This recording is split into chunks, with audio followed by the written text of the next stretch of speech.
It's a rainy day and I'm at the steel supplier picking up this block which will be used to make my hammer anvil. So here's a better look at it. It's raining pretty hard now and I've got to take that block to the machinist and take it on my motor scooter that's parked across the way there. I eventually made it to the machinist.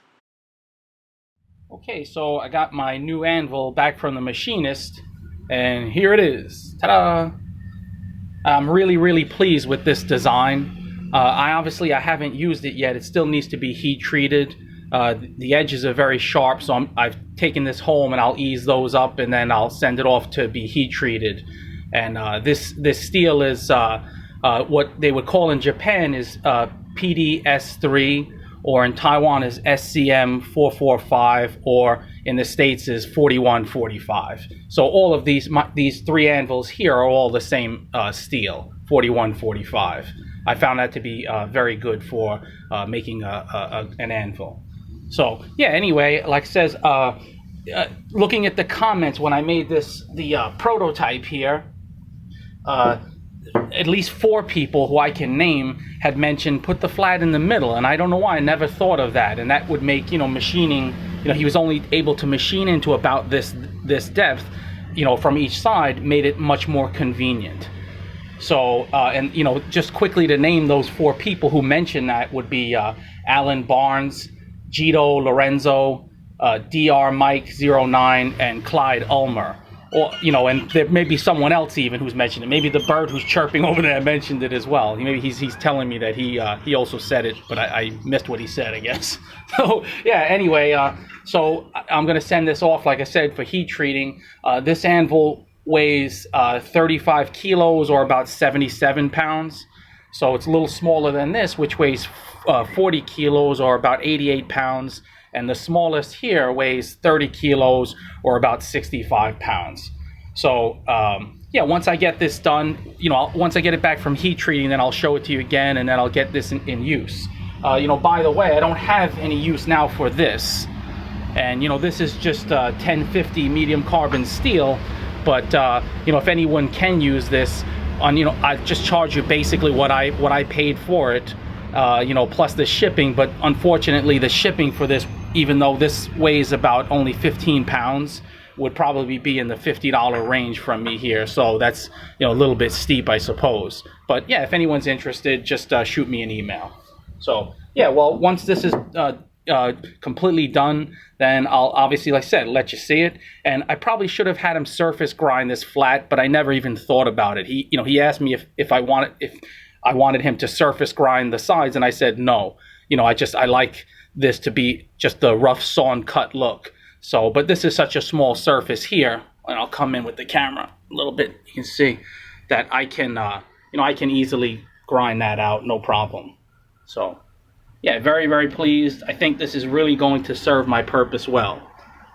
So, this is actually the 4th style anvil that I've had made. I have one, just a hornless anvil with a waist, a bigger one than these in the States, and that was actually the first one I ever had made. So I think this anvil is going to serve me well, and I'm going to use this probably as a general forging anvil. So I'm done easing the edges on this, and now I'm going to take it back to the steel company, and they're going to send it off for heat treating for me.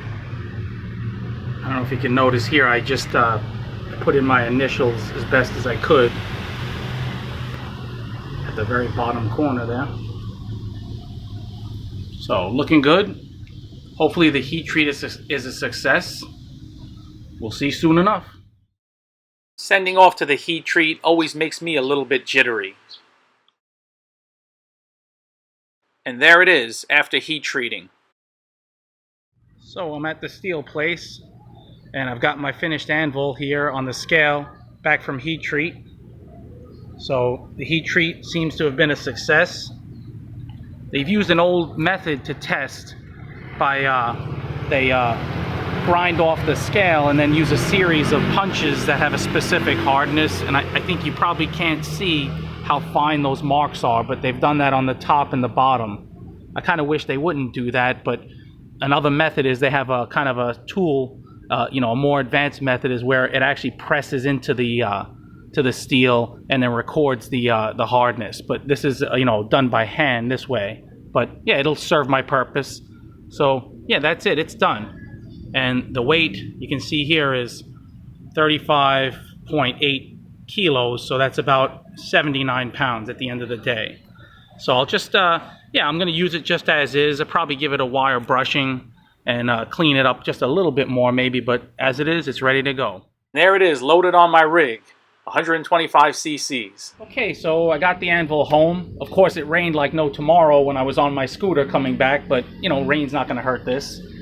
Yeah, I cleaned it up. I oiled it a little bit and removed, there was some lettering here from the company, and there was also a sticker on the side, and I got rid of that. I mean, I don't love when they grind like that to test for hardness, but I understand that using the method that they use, that's necessary. And I noticed that they did that also here.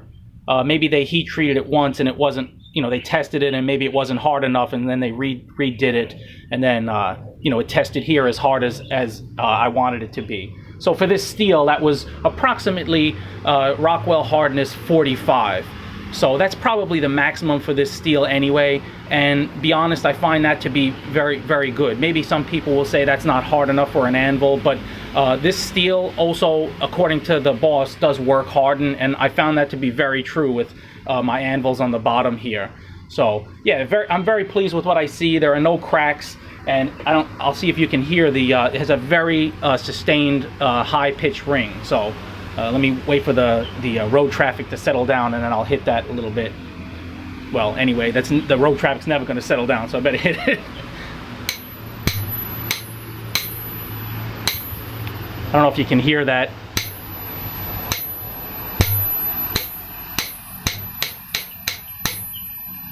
So it's got a really nice ring, so that's a good sign that there are no cracks. You know, this should work really well for my purpose. The true test is in using this anvil. So yeah, I'll look for upcoming videos where I've got this anvil in service. Thanks very much for watching.